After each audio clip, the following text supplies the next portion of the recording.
welcome to Valuechain News. I am Naomi Oleribe. First, the headlines.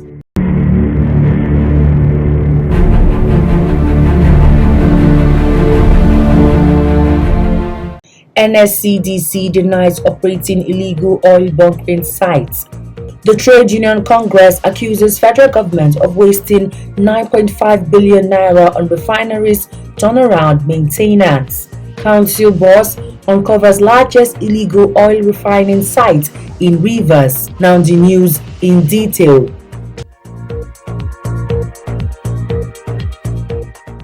The Nigerian Security and Civil Defense Corps has debunked the rumor that its marine exhibit yard in Obogoro Jetty, Obiakpo local government area of Rivers State was an illegal oil bunkering site. Rivers State Commandant of NSCDC, Aliyu Bature, said Obogoro Jetty has remained its marine exhibit yard for over 10 years, as every marine exhibit like boats, vessels, drums arrested by or handed over to the Corps are usually detained at the yard pending investigation and court prosecution. Obiakpo local government chairman Mr. George Ariolu, in enforcing the directive by Governor Nyesom Wike to stamp out illegal bunkering sites in the state, had visited the NSCDC Marine Exhibit Yard in Obogoro and claimed that the place was being used for illegal bunkering activities.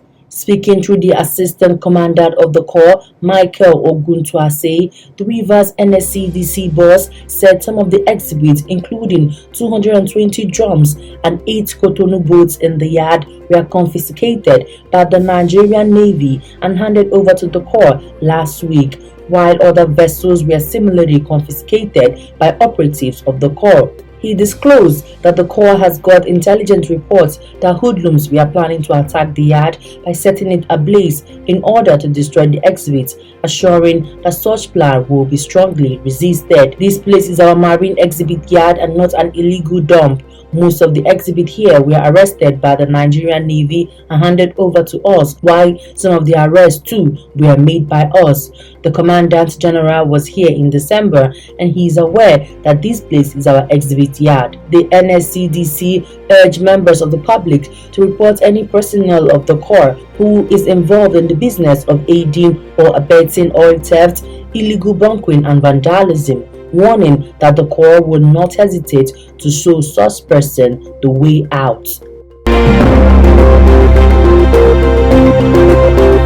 The Trade Union Congress (TUC) has accused the federal government of wasting 9.5 billion naira on moribund refineries turnaround maintenance after 10 years. The national president, TUC, Comrade Quadri Olaleye, made the accusation in a goodwill message at the annual general meeting and the inauguration of newly elected National Executive Committee of the Independent Petroleum Marketers Association of Nigeria in Abuja. According to him, corruption and inefficiency in the oil and gas sector were responsible for the mess the nation was facing, with 95% of petroleum products still imported. Even with Nigeria's status of being one of the largest oil-producing countries, the energy crises that have befallen us as a nation are well known, and this is solely due to the incompetence and corruption of the government, he said, adding that fuel subsidy and the proposed hike in fuel price is a rather prominent and recurring one. Nigeria is the only OPEC member country that imports more than 90 to 95% of refined petroleum products for consumption. He also said that the TUC is not against the removal of the fuel subsidy if it will yield positive results. Rather, the TUC are inquisitive as to what the government has to offer after the removal, he said. The chairman of Eleme local government area of Rivers State, Mr. Obarilomete Olo, has uncovered what he described as the largest illegal artisanal refining site in Egbala Forest, a Bubu community in the area. The site, which is about 200 kilometers from the community, has 6 boiling points covering hectares of devastated land and swamp. Olo, who led security agents and the youths from the community into the forest to enforce the directives of Governor Nyesom Wike regarding the ban on all illegal bunkering activities in Rivers State, lamented that the activity was responsible for part of the climatic hazard and the soot ravaging Rivers State. Chief Olo decried the high level of damage done to the land. The chairman, who expressed shock at the level of sabotage done to the nation's economy, said such a venture would not have been successfully undertaken without the connivance of security agents.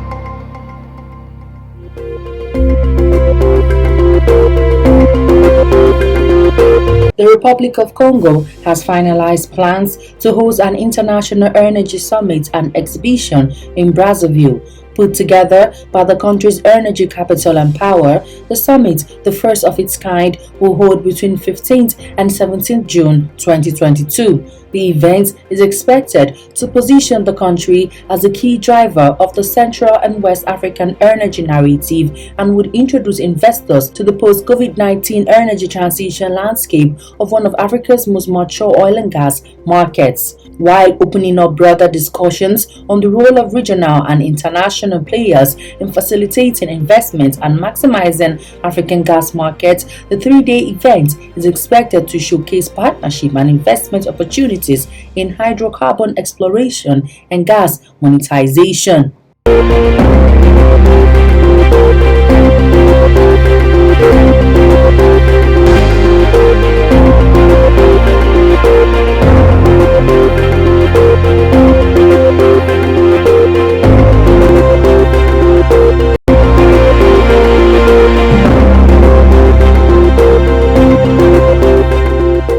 General Energy on Tuesday forecast is free cash flow to more than double in 2022 given the increase in global oil prices. The firm has been embroiled in a tiff with Iraq's Kurdistan regional government and last month started an arbitration against them in London over claims related to two terminated contracts for shared gas projects in the region. Genel, which has been operating in the region for more than 20 years and has 4 fields there, has benefited from the oil price recovery following a slump during the early stages of the pandemic when supplies were in excess. The company said it expects free cash flow of up to $200 million before any dividend payment at Brent oil prices of $75 per barrel. And now, let's have a quick look at the price of oil in the global markets.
President Muhammadu Buhari has emphasized fall in the price of rice in the country following the launch of rice pyramids in Abuja. The price of rice, a staple food in Nigeria, began upward trend when the Nigerian government closed the Seme border between Nigeria and Benin Republic in August 2019.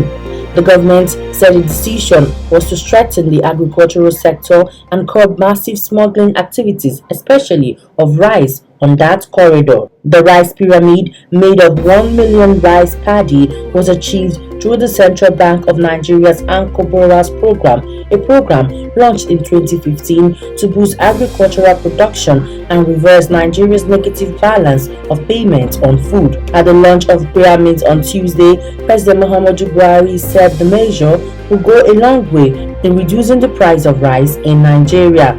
The significance of today's occasion can be better understood by looking at the various economic strides the administration has achieved through agriculture, he said. I am indeed delighted that the Anchor Borers program continues to receive commendation since its introduction 6 years ago, as it has become one of the reference points in the administration's agricultural revolution efforts, the president said.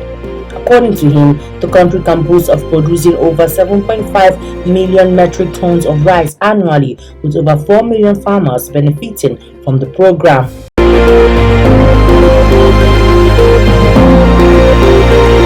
Before we end the news, here is a recap of our headlines. NSCDC denies operating illegal oil bunkering sites. The Trade Union Congress accuses federal government of wasting 9.5 billion naira on refineries turnaround maintenance. Council boss uncovers largest illegal oil refining sites in Rivers. And that's the news. I am Naomi Oleribe. Good evening.